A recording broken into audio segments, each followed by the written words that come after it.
Officially, I've been an artist. I'm not sure about that.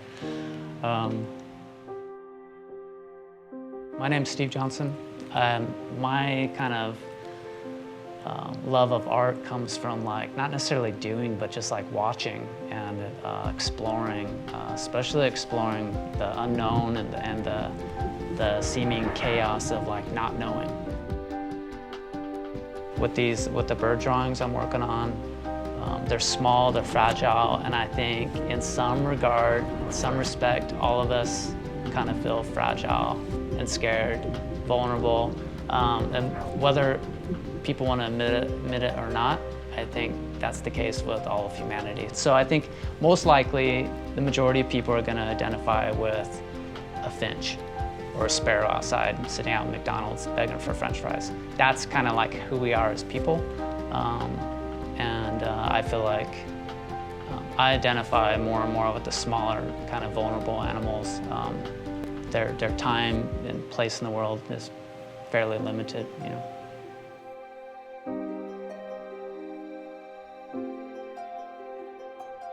I think it's natural for people to seek control, safety, stability.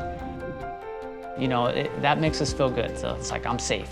But the chaos kind of enters when, in any type of art practice that kind of has some vitality and something that truly can move the viewer or myself in creating it, is going to mean taking chances. And that means entering the unknown, entering chaos.